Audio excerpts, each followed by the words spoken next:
জয়গুরু। সকলকে আমার আনন্দিত জয়গুরু। শ্রী শ্রী ঠাকুর অনুকূলচন্দ্রের চরণে আমার শতকোটি প্রণাম। জগৎজননীর বড়মার চরণে আমার শতকোটি প্রণাম।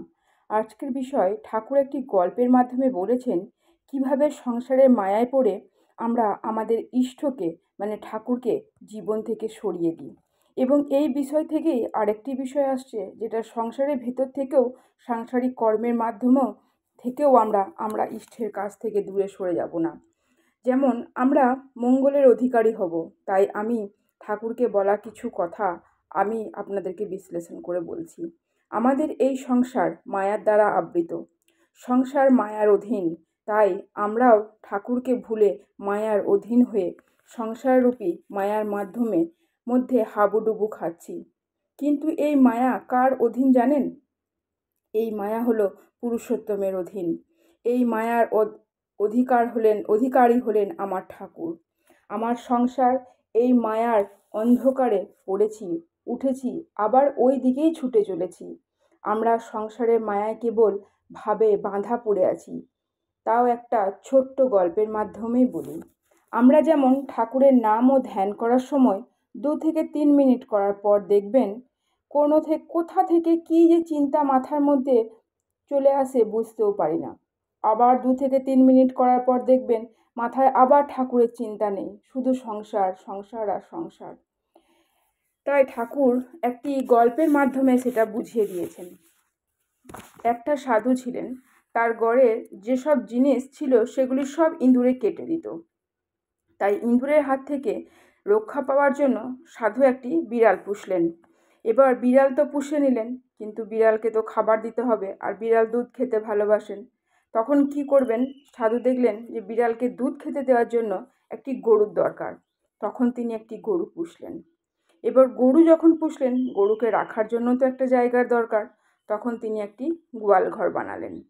এভাবে চলতে থাকলো। সাধু কিন্তু সবার সেবা করে, সাধু আর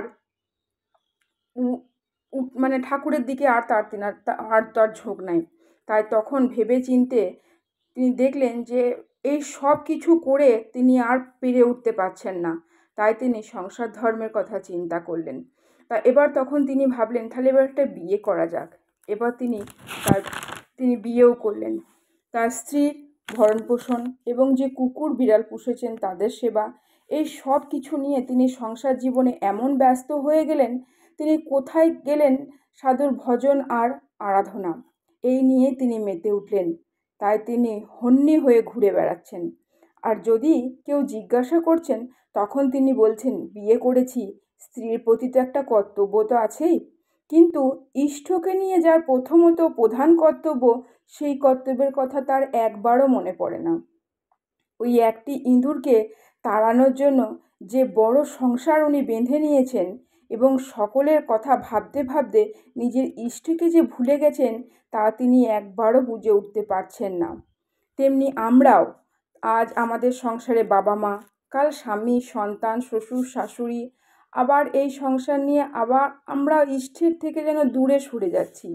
আমার সংসারে মানুষ, সংসারই আমাদের প্রধান কর্ম। এখানে প্রত্যেকে একটি নির্দিষ্ট কর্ম আছে।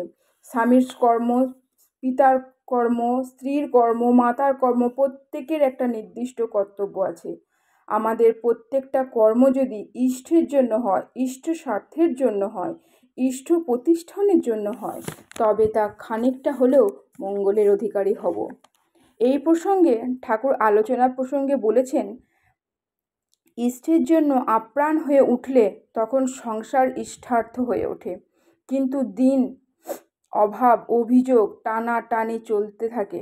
ইষ্টের কথা শুনে ওনার আদেশ করা পথে চললে মানুষ ওই অবস্থা আর থাকে না। আমরা অযোগ্য, আমাদের সম্পদ, আমরা মানুষ বল, সব কিছু বল বেড়ে যায় যখন আমরা ইষ্টের সঙ্গে যুক্ত হয়ে ইষ্টার্থ হয়ে পড়ি।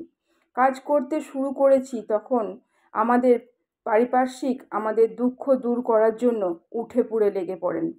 যতক্ষণ আমরা নিজের নিয়ে বিব্রত থাকি, ততক্ষণ কেউ আমার আপন হয় না। গোড়ায় ইষ্ট কথার দরুন সকল কাজ সুষ্ঠু ও সুঠাম হয়ে ওঠে। তবে কোনো কিছুর প্রত্যাশা নিয়ে তার কোনো ভরণ পোষণ করতে যেও না, তাতে রস পাবে না, তাতে তোমার মন ভরবে না, তৃপ্তির সান্ত্বনা পাবে না।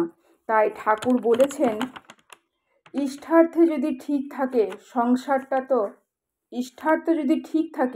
সংসারটা তো তলায়, সেটাও ঠিকই থাকবে।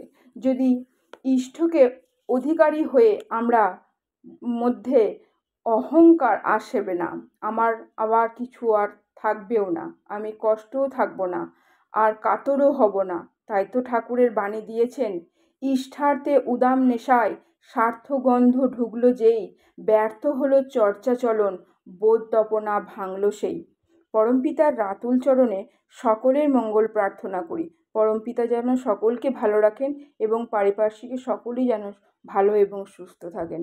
জয় গুরু।